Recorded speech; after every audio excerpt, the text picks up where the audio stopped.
Describe an occasion when you travelled and your vehicle broke down. Today, I would like to tell you about my ride last weekend when my bike broke down halfway back home. It was a bright and sunny day that I decided to take my 3-year-old bike out for a ride to enjoy the sights of the city. Unlike other scorching hot days, it was one of those rare summer days when the temperature was about 26 degrees Celsius, which was perfect for a nice ride around the city. I was fairly confident that my bike would take me home safely, as it still looked rather new and had been running flawlessly. Following some of my favourite roads, I made my way to Ton Duc Tang Street, enjoying the views of Saigon River and Bac Dang Wharf along the bank. The ride went well and smoothly until I set out to return home. While riding along, I noticed that the chain of my bike suddenly fell off. I panicked for a while before deciding to pull over in a park nearby. At that time, I was so sweaty as the temperature began to rise.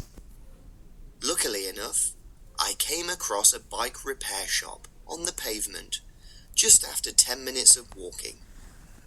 The repair was quick, so I did not have to wait for so long under the harsh sun. It was a bit disappointing that the trip turned out to be a weary one, not as perfect as I expected.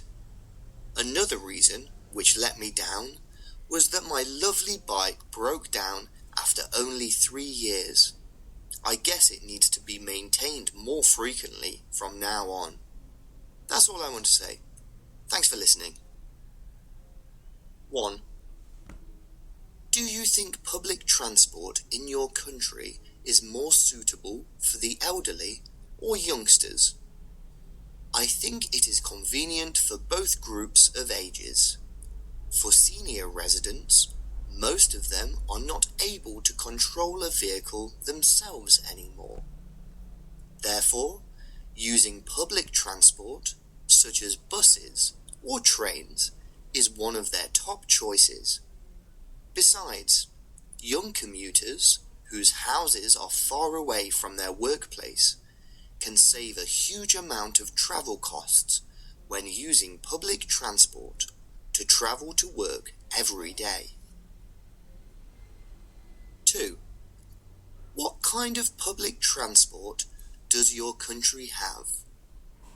The most common type of public transport that can be seen in big cities of Vietnam is obviously buses. Needless to say, they are super convenient, especially for university students, because travelling by this means of transport helps them to save money. As far as I know, Ho Chi Minh City is now in progress of constructing the first metro line, with the cooperation of Japanese investors. I hope this metro system will be operational soon. 3. Are there any problems with the public transport system in your city? Surely there are several. Based on what I've noticed recently, one of the problems is that buses are too old, that they release a huge amount of exhaust fumes into the air, which does great harm to the environment.